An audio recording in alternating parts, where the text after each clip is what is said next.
जैसा कि हम भारत में प्रशासनिक संस्थाएं के बारे में सरकार के अंग कार्यपालिका, व्यवस्थापिका, न्यायपालिका के बारे में हमने अध्ययन किया। आज जो हम जिस विषय की, जिस चैप्टर की चर्चा करेंगे वह है लोकतंत्र में नौकरशाही की भूमिका।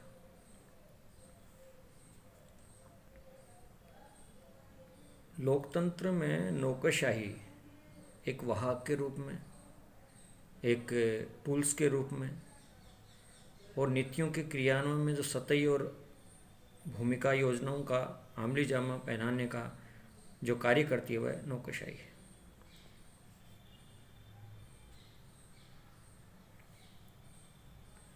विश्व के अधिकांश देशों में इन लोकतांत्रिक सरकारों ने मनुष्य के अधिकतम हित साधने के लिए लोक कल्याणकारी राज्य की संकल्पना स्वीकार किया।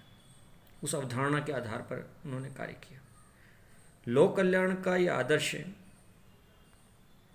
जनता के चुने हुए प्रतिनिधियों द्वारा अकेले प्राप्त नहीं किया जा सकता। वस्तुतः कोई आधुनिक राज्य उच्च स्तर की व्यावसायिक लोक सेवा के अभाव में अपने अस्तित्व को बनाए नहीं रख सकता। आधुनिक राज्यों ने अपनी पूर्ववर्ती हस्तक्षेपवादी नीति का प्रत्याग कर मानव जीवन के प्रत्येक आयाम के उत्थान में अपना योगदान देना प्रारंभ किया। प्रशासन तंत्र के मानवीय जीवन में बढ़ते इसी हस्तक्षेप को विद्वानों ने प्रशासकीय राज्य की संज्ञा दी गई। वस्तुतः आज सरकार का संचालन नागरिक कल्याण के आदर्शों एवं लक्षणों का क्रियान्वयन लोक सेवा की कुशलता, योग्यता, कर्तव्यनिष्ठता, सतर्कता, ईमानदारी पर अवलंबित हो गया है। कार्मिकों की इसी असैनिक सेवा को जो स्थायी वैतनिक कार्यकुशल अधिकारियों का समूह लोक सेवा कहा जाता है। किसी भी देश के विकास की योजनाओं के निष्पादन के लिए मानव शक्ति, मैन पावर, मनी, मटेरियल, सामग्री की आवश्यकता अनुभव की जाती है। इन तीनों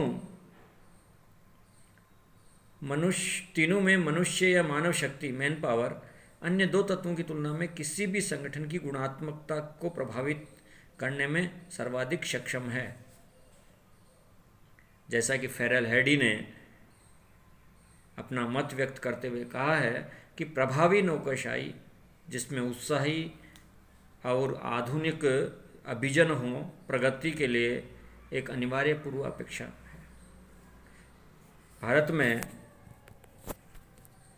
श्रीमती इंदिरा गांधी, भूतपूर्व प्रधानमंत्री, ने अपने भाषण में ये मत व्यक्त किया कि किसी भी देश या संस्था की गुणात्मकता एक निर्णायक सीमा तक उसमें संयोजित कर्मचारियों की गुणात्मकता पर निर्भर करती है।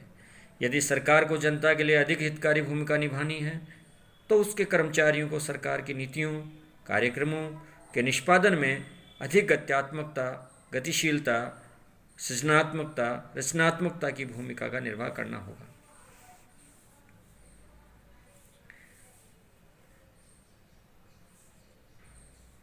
जैसा कि लोक सेवा और नौकरशाही, लोक सेवा जो शब्द प्रचलित है वह प्रशासकीय सेवाओं की असैनिक शाखाएं हैं।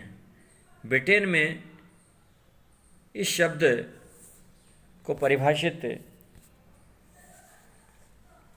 करते हुए राजनीतिक न्यायिक पदाधिकारियों के अतिरिक्त जो क्राउन के सेवक हैं, जो असैनिक रूप से सेवायोजित हैं, जिनका पारिश्रमिक पूर्णतः या प्रत्यक्षतः उस धनराशि से किया जाता है जो संसद द्वारा इस हेतु स्वीकृति की गई है।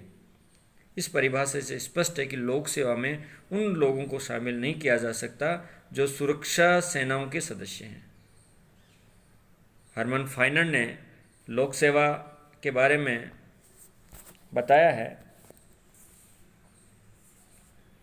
कि अधिकारियों का एक ऐसा पेशेवर निकाय लोक सेवा है जो स्थायी वेतनभोगी कार्यकुशल या दक्ष होता है। इस प्रकार लोक सेवा का अभिप्राय किसी राज्य की सरकार में कार्यरत समस्त पदाधिकारियों, उच्चतम स्तर पर सचिव से लेकर कनिष्ठतम कार्मिकों को माना जा सकता है।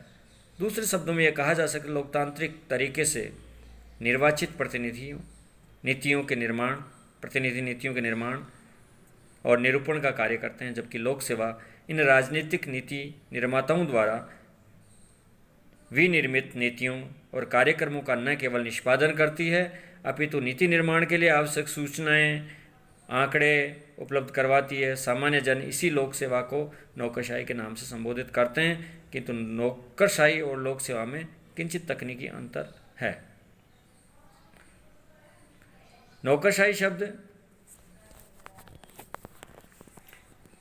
का प्रयोग कुछ भिन्न अर्थों में संसूचित करता हुआ प्रतीत होता है। लोक सेवा की कार्य प्रणाली में कुछ बुराइयां जैसे अकार्यकुशलता, अमानवीय दृष्टिकोण, लालफिताशाही, देरी, जटिलता, धीमापन, लक्ष्य साध्य की अपेक्षा साधन या प्रक्रिया के पालन पर अधिक बल दिया जाने लगे, तब नौकरशाही की संज्ञा दी जाने लगी है। जिस प्रकार से अर्थशास्त्र में मूल्य और कीमत में कोई भेद नहीं दिखाई देता, किंतु दोनों में तनिक और तकनीकी अंतर है, उसी प्रकार लोक प्रशासन में लोक सेवा और नौकरशाही में मूल उत्तरदायित्वों संबंधी कोई अंतर नहीं होते हुए भी दोनों शब्दों के उच्चारण मात्र से अंतर ध्वनित होता है। नौकरशाही का अर्थ एवं परिभाषा। ब्यूरोक्रेसी जो शब्द है वह सर्वप्रथम फ्रांस के अर्थशास्त्री विंसेंट डी गार्ने ने किया, जो ब्यूरो से बना है, और ब्यूरोक्रेसी का जो मूल अर्थ है वह ब्यूरल से ब्यूरोक्रेसी बना है। ब्यूरल का अर्थ है मेज या डेस्क। इस शब्द का अनेक अर्थों में प्रयोग किया जाता है, यानी मेज व डेस्क पे काम करने वाला ऐसा सामूहिक वर्ग जिसको ब्यूरोक्रेसी कहा जाता है। सरल शब्दों में यदि व्यक्त किया जाए तो सरकारी सेवा में कार्य करने वाले अधिकारियों तथा कर्मचारियों का ये सामूहिक नाम है। कुछ लोग इसे कर्मचारियों के समूह मानते हैं जिन पर लोकमत का नियंत्रण न हो, किंतु विभिन्न विद्वानों ने नौकरशाही की जो परिभाषाएं दी हैं उनके अध्ययन से यह स्पष्ट होता है कि नौकरशाही के अर्थ में के संबंध में दो विचारधाराएं प्रचलित हैं, जिनमें एक विचारधारा नौकरशाही को बुराई मानती है जिसे हम परंपरावादी विचारधारा कहते हैं, दूसरी विचारधारा नौकरशाही को एक अच्छाई के रूप में परिभाषित करती है, आधुनिक विचारधारा कहेंगे उनको। दोनों विचारधारा में प्रमुख परिभाषाएं इस प्रकार से। एनसाइक्लोपीडिया ऑफ ब्रिटानिका ने ब्यूरोक्रेसी शब्द को इस प्रकार से परिभाषित किया है। ब्यूरोक्रेसी शब्द ब्यूरो या विभाग में प्रशासकीय शक्ति के केंद्रित होने तथा राज्य के क्षेत्राधिकार से बाहर के विषयों में भी अधिकारियों के अनुचित हस्तक्षेप को व्यक्त करता है। इसका तात्पर्य है ब्यूरोक्रेसी शब्द विभाग में प्रशासकीय शक्ति के केंद्रित करने और क्षेत्राधिकार से बाहर भी अधिकारियों का अनुचित हस्तक्षेप करने को व्यक्त करता है, जिससे यह ब्यूरोक्रेसी पावरफुल नज़र आती है, अधिक शक्तिशाली प्रतीत होती है। जॉन विग ने इस विचारधारा को इस प्रकार से परिभाषित किया है। विकृति एवं परिभाष के कारण ब्यूरोक्रेसी शब्द का अर्थ काम में घपला, मनमानी, अपव्यय, हस्तक्षेप, वर्गीकरण माना जाने लगा है। इस प्रकार से इसे हम परंपरावादी परिभाषा के रूप में, परंपरावादी विचारधारा के रूप में, जो इस तरह से एक विकृति ब्यूरो मतलब विकृति और परिहास और एक तरह से आलोचनात्मक जो दृष्टिकोण है वो परंपरावादी दृष्टिकोण रहा है। इसके पश्चात हम ब्यूरोक्रेसी को आधुनिक विचारधारा के रूप में इस प्रकार से परिभाषित करते हैं पॉल एच एपलबी जो भारत की जो प्रशासनिक व्यवस्था है उसका अध्ययन करने सन 1954 के आसपास आया था। उन्होंने अध्ययन करते हुए पाया गया कि इस तरह से नौकरशाही को परिभाषित किया जाता है। पॉल एच एपलबी ने नौकरशाही की परिभाषा इस प्रकार से स्पष्ट की है।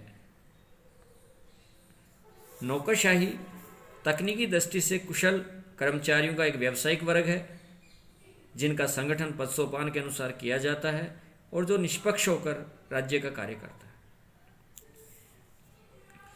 यानी कुशल कर्मचारियों का एक व्यावसायिक समूह जो वेतन प्राप्त करता है और जिसका पद सोपान के आधार पर संगठन होता है और निष्पक्ष होकर राज्य का कार्य करता है, उसको अपन नौकरशाही कहेंगे। ये पॉल एच एपलबी ने इस प्रकार से परिभाषित किया है। एफ.एम. मार्क्स ने जो नौकरशाही का एक अपना आधुनिक विचार या एक व्यवस्थित नौकरशाही का जो स्वरूप देने का जो प्रयास किया वो एफ.एम. मार्क्स ने किया। एफ.एम. मार्क्स के अनुसार नौकरशाही पद सोपान, क्षेत्राधिकार, विशेषीकरण, व्यावसायिक प्रशिक्षण, निश्चित वेतन, स्थायित्व जैसी विशेषताओं से युक्त एक संगठन को नौकरशाही कहा है।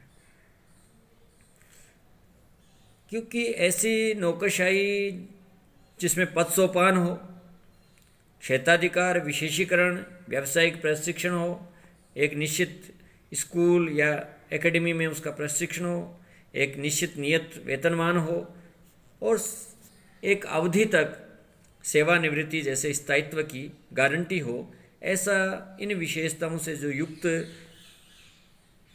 व्यावसायिक समूह है उसको अपन नौकरशाही कहेंगे। इस प्रकार से नौकरशाही से संबंधित जो परिभाषाओं के अर्थ में विभिन्नता है, लेकिन इस संबंध में कहा जा सकता है नौकरशाही एक ऐसी प्रशासकीय व्यवस्था है जो सार या प्रशासन के लक्ष्यों की अपेक्षा प्रक्रिया पर अधिक बल देती है, प्रोसेस पे। इस प्रकार से हम एफ.एम. मार्क्स के विचार इस प्रकार से व्यक्त कर सकते हैं। एफ.एम. मार्क्स ने जो नौकरशाही के प्रति अपने विचार व्यक्त किए वो इस प्रकार से। करोड़ों लोगों ने नौकरशाही शब्द नहीं सुना, किंतु जिस किसी ने भी सुना वह या तो इसके प्रति शंकालु है या ये समझता है नौकरशाही शब्द किसी न किसी बुरी बात से संबंधित है। यदि पूछे जाने पर यह इसका अर्थ बताए जाने से कतराएगा, किंतु ये अवश्य कहेगा इसका मतलब कोई बुरी बात है।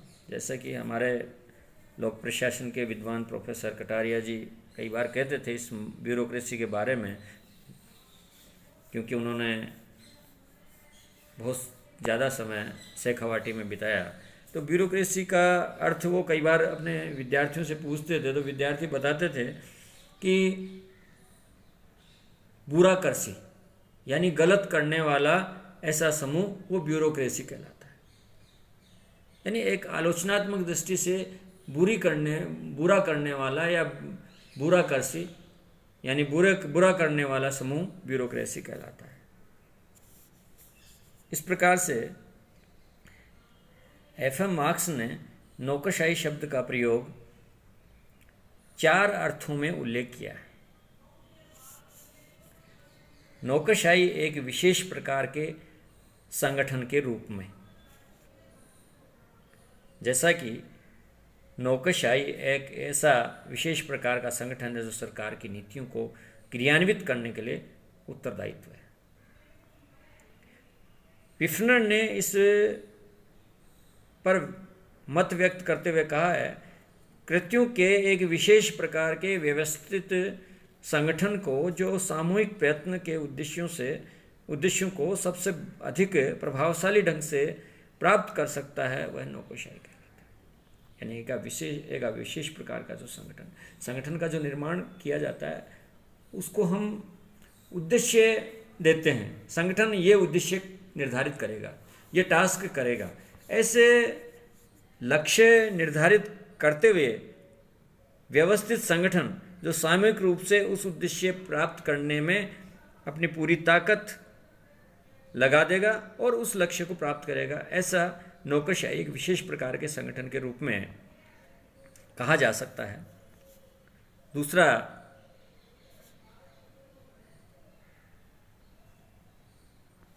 रूप है संगठन के अच्छे प्रबंध में बाधक एक व्याधि के रूप में।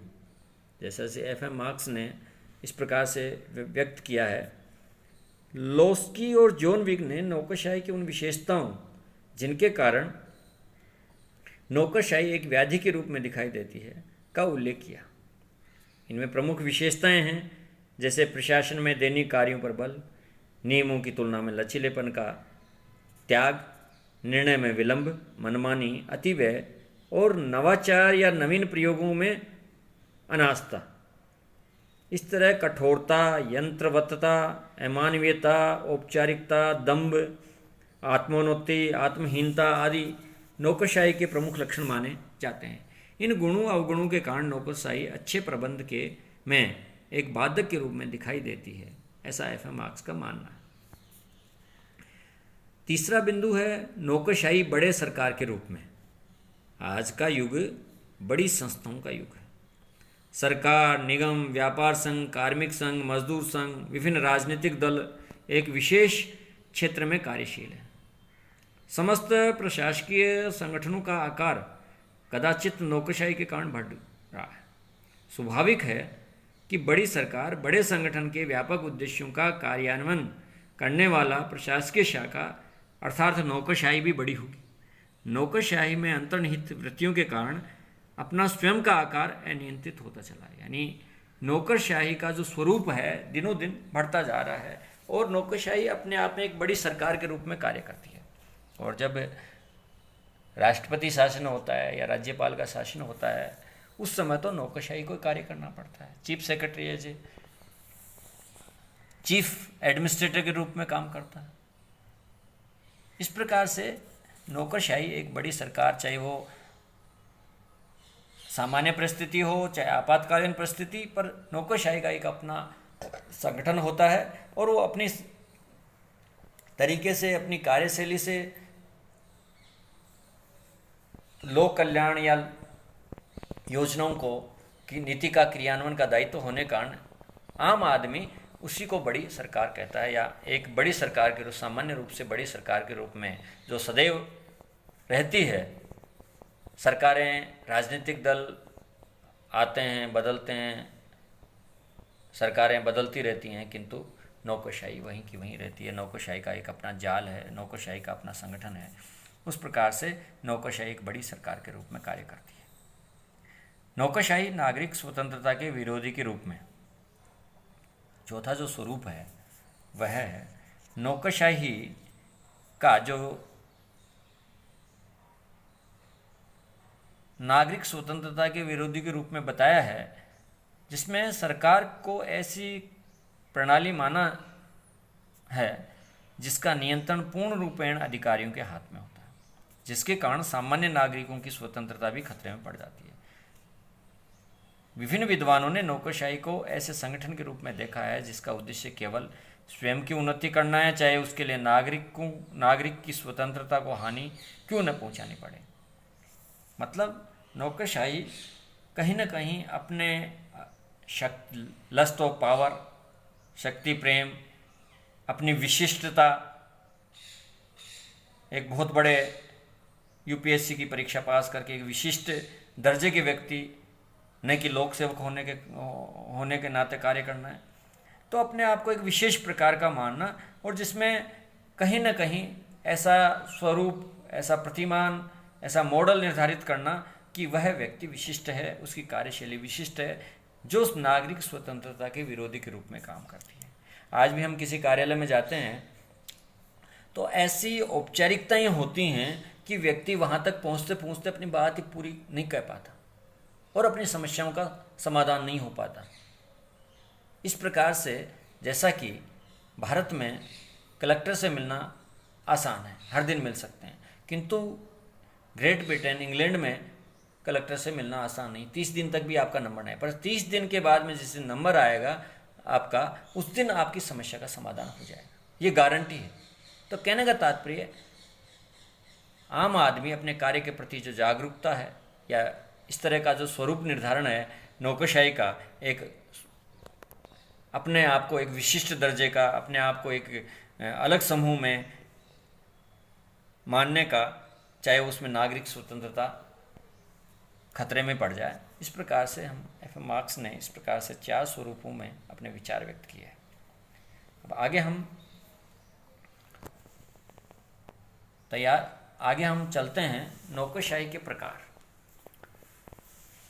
नौकरशाही 4 प्रकार की होती है: अभिभावक नौकरशाही, जातीय नौकरशाही, संरक्षण नौकरशाही और योग्यता पर आधारित नौकरशाही।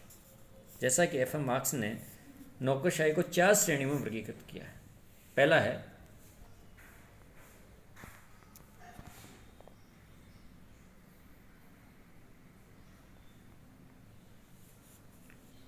अभिभावक नौकरशाही। ऐसी नौकरशाही जिसके द्वारा अभिभावक जैसे दायित्व संपन्न किए जाते हैं। वह जनसाधारण के हित के लिए सदैव चिंतित है। प्लेटो के आदर्श राज्य की योजना ऐसी नौकरशाही का प्राचीन उदाहरण हो सकता है। आधुनिक युग में प्रशासकीय नौकरशाही सन 1640 से 1650 को इस श्रेणी में माना जाता है।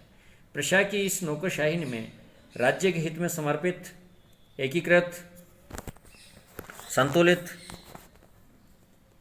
प्रशासनिक व्यवस्था, शिक्षित एवं योग्य प्रशासक, राजतंत्र और मध्यम वर्गीय का समन्वय, सजग राजतंत्र के मूल्यों से संगत तथा जन भावनाओं के प्रति अनुत्तरदायित्व के गुणों का उल्लेख किया जाता है। प्रशासकीय जो नौकरशाही है वो इस प्रकार से राज्य के हित के लिए समर्पित, एकीकृत, संतुलित प्रशासनिक व्यवस्था, शिक्षित योग्य प्रशासक, राजतंत्र और मध्यम समन्वय, सजग राजतंत्र के मूल्यों से संगत करते हुए जन भावनाओं के प्रति अनुत्तरदायित्व गुणों का उल्लेख किया जाता है, ऐसी अभिभावक नौकरशाही। दूसरा है जातीय नौकरशाही। ऐसी नौकरशाही जो उन लोगों के वर्गीय संबंध से उत्पन्न होती है जो शासन और प्रशासन के उच्चतम और प्रमुख पदों पर होते हैं। इसमें वे व्यक्ति नियुक्ति पाने में सक्षम होते हैं जो उच्च वर्ग या जातियों या शासकीय जातियों के होते हैं। इसमें नौकरशाही में प्रवेश की ऐसी योग्यता निश्चित की जाती है जिसमें उच्च वर्गों के वाले लोग प्रवेश पा सकते हैं। विलोबी ने इसे कुलीन तंत्रीय नौकरशाही की संज्ञा दी है। पद एवं जाति में अंतर संबंध, सेवा और पद का एक परिवार से जुड़ जाना, इस प्रकार की नौकरशाही के लक्षण माने जाते हैं। मार्क्स ने इस प्रकार की नौकरशाही का पुरातन उदाहरणों में रोमन साम्राज्य और अर्वाचीन उदाहरणों में जापान के मेजी संविधान के अंतर्गत जो नौकरशाही का जो उल्लेख है वो किया है, उसको जातीय नौकरशाही कहा जाता है। तीसरा जो प्रकार है वह है संरक्षण नौकरशाही। स्पोल सिस्टम, लूट प्रणाली पर आधारित संरक्षण नौकरशाही कहलाती है, जिसका जीता जागता प्राचीन समय में संयुक्त राज्य अमेरिका और थोड़ा थोड़ा आधुनिक समय में संयुक्त राज्य अमेरिका में आज भी हमें देखने को मिलता है। इसमें लोक सेवकों की नियुक्ति योग्यता के आधार पर नहीं बल्कि नियोक्ता से उसके राजनीतिक संबंधों के आधार पर होती है। पहले अमेरिका में प्रत्येक नवनिर्वाचित राष्ट्रपति पुराने एकाधिकारियों को सेवा मुक्त कर उन पदों पर राजनीतिक समर्थकों को नियुक्ति देता था। इन नियुक्तियों में शैक्षणिक व्यावसायिक योग्यता का कोई महत्व नहीं था तथा कार्मिकों से राजनीतिक कार्यक्रमों के लिए निष्ठा, प्रतिबद्धता की अपेक्षा की जाती थी। इसमें प्रशासन तंत्र अपने